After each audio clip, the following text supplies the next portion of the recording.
this thing that you talk about, the resistance that certain groups have to accepting or finding ways to fit in with the views of other groups is a common experience as well, and also a very valid experience. Why do we resist? Why do we resist it if it's going to lead us to something positive? Because we're scared, because we're tired, because we've seen it all before. We're jaded. Because our incentive is to just get it done so we can move on to the next thing.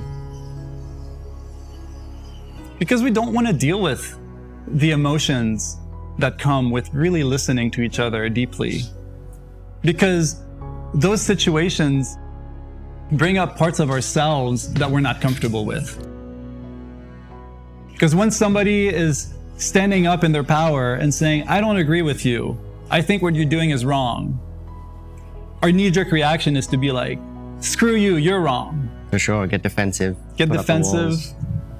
Yeah. And then we think that leadership in this capacity is to dominate them. Mm-hmm. I'm being a strong leader. Or to somehow work our way around the problem. Mm-hmm. When what's right in front of us in that moment is the work. That is our job. The same way that when a disgruntled employee is on the verge of quitting because something is simply not working for them, or they're going through something extremely difficult in their life and they need support. And perhaps we're busy. We need to go and deal with our financial models, or we have an important investor meeting, or we're dealing with something. And we don't want to take the time to go and sit down with them and really have that deep conversation and address their concerns. That's our job as a leader. Mm-hmm. That's what we're supposed to be doing. What I see here, a common thread through these different examples that you're sharing, is that it's an invitation to step into uncertainty.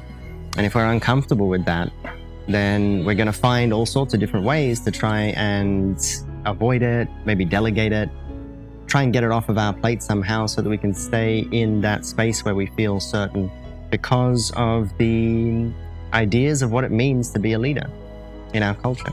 That's right. Yeah. When these things come up that are not part of the plan, we want to point back to our Gantt chart and our metrics and our milestones and what people expect of us and say, suck it up, do your job. And every time something like that happens, there's something that dies inside of us, something that dies inside of the organization. We're turning away from living. We're turning away from life, individually and collectively. Because that's the experience of living. When we're really in this state of being, there's something delicious about processing those experiences, about finding beautiful solutions in the midst of some discomfort. I can imagine an immediate objection to something like this would be the time investment, especially if you're coming from an organization that has a history, a backlog of moments where something has died because you've referred to your Gantt chart and you haven't listened and been present. And I think we'll get more into it a little bit later, but I would love to hear just your general overarching viewpoint on the idea that, wow, this is going to take a lot of time and energy. Well, I mean, time is an interesting construct because sure, you can look at the time and energy investment required to have one difficult conversation.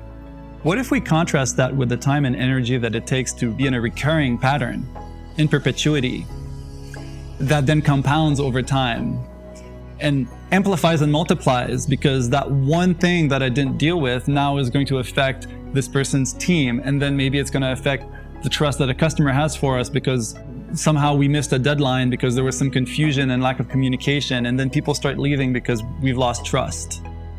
That percolates.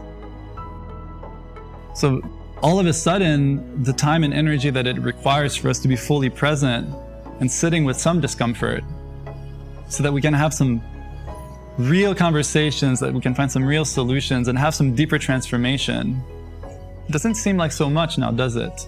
Certainly seems like a worthy investment. The analogy that comes to mind when you share that, it's like imagining that I have a cut on my foot and it gets infected, and because I'm so busy, I don't have the time to treat the wound in the moment, and that infection then spreads, and eventually I might be faced with the difficult decision to amputate a leg or something like this. That's right. That's a lot. That's a much bigger investment. Yeah. And that's in the context of myself, my team, my organization. Now let's put it in the context of the whole society, the whole planet.